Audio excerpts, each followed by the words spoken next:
ஏய் ரேஷ்மா எப்படி இருக்க? கார்த்தி எப்படிடா இருக்க? நான் நல்லா இருக்கேன். அப்புறம் லைஃப்ல எப்படி போகுது? ஏதோ அப்படியே போயிட்டு இருக்கு. சரிம்மா நான் வைக்கிறேன். மாப்பிள்ள எல்லாம் பார்த்தாச்சா? இது நம்ம செல்வி அக்கா மகள்ல யாத்தே நான் என்னத்த சொல்ல, இதெல்லாம் படிக்க அனுப்புனா எம்பிட்டு வேலையை பாக்குதுன்னு பாரு. எவனே தெரியல, அவனை கைய குலுக்கி வேற சிரிச்சு சிரிச்சு பேசிக்கிறா. நானத்த சொல்ல இதுக்கெல்லாம் படிச்சு இப்ப தாய் தகப்பன் பேரை காப்பாத்துன்னு பார்த்தா நார வச்சு போடுங்களாட்டு இருக்கு. மூஞ்சியும் முகர கட்டையும் பாரு, பொம்பளை பிள்ளை. சை. அப்புறம் ஓலவர் என்னாச்சு? அது எக்ஸ்லவர் ஆச்சு. சீ நாய். சரி ஓகே, அம்மா மாவு பாக்கெட் வாங்கிட்டு வந்து தோசை சொன்னாங்க, நான் போய் பாக்குறேன். சரி ஓகே பைடா. பை. மோ இங்க வா. என்ன வீட்ல எல்லாரும் என்ன நினைச்சிட்டு இருக்கீங்க? உங்க அப்பா காசை வாங்கிட்டு போன் பண்ணா போனே எடுக்க மாட்டேன்றான். நான் அடுத்த மாசம் தரேங்கண்ணா. என்ன ரோட்ல வச்சு பேசுறதுனால அசிங்கமா இருக்கா? கை நீட்டி காசு வாங்கி திங்கும் போது நல்லா இருந்ததா? இங்க பாருங்க, தேவையில்லாதெல்லாம் பேசாதீங்க. அதான் அடுத்த மாசம் தரேன்னு சொல்றேன்ல. அடேங்கப்பா கோவத்தை பாடுறா. இவ்வளவு கோவம் இருக்கிற ஆளு ஒழுங்கா கொடுத்துருக்கணும். சோத்துல உப்பு போட்டு தான் திங்கிறீங்களா இல்ல வேற எதனாவது திங்கிறீங்களா? உனக்கு அவ்வளவுதான் மரியாதை. சோறு கீரின்னு பேசுறாள் வச்சுக்காத. வயசுல மூத்தவரும் கூட பார்க்க மாட்டேன்.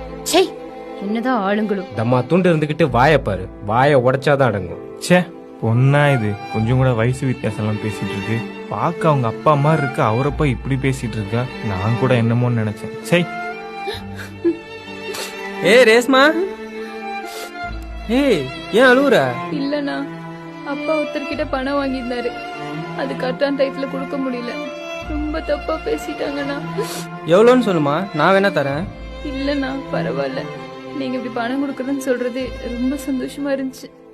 சரி வரேண்ணா. சரிம்மா பார்த்து போ, கால் பண்ணு.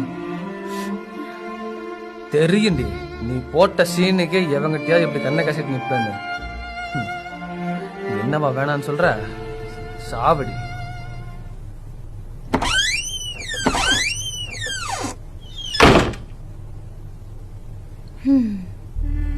இதாங்க உலகம். நம்ம சுத்தி இருக்கவங்களுக்கு நம்ம என்ன சூழ்நிலையில இருக்கோம்னு தெரியாது. ஆனா அது தெரிஞ்சுக்கிறதுக்குள்ளேயும் 1000 பேர் 1000 விதமா பேசிடுவாங்க. 4 பேர் 4 விதமா பேசுறதுனால நம்ம யாருக்கும் தரம் குறைஞ்சு போக மாட்டோம்.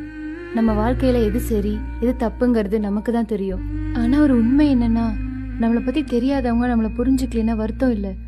ஆனா நமக்கு தெரிஞ்சவங்களே நம்மளை பத்தி புரிஞ்சுக்கலன்னா தான் வருத்தம். ரோட்ல போறோம், மேடு பள்ளம்லாம் இருக்கும். சரியான வழி எதுன்னு நமக்கு தானே தெரியும். இது உங்க வாழ்க்கை, உங்க கையில தான் இருக்கு.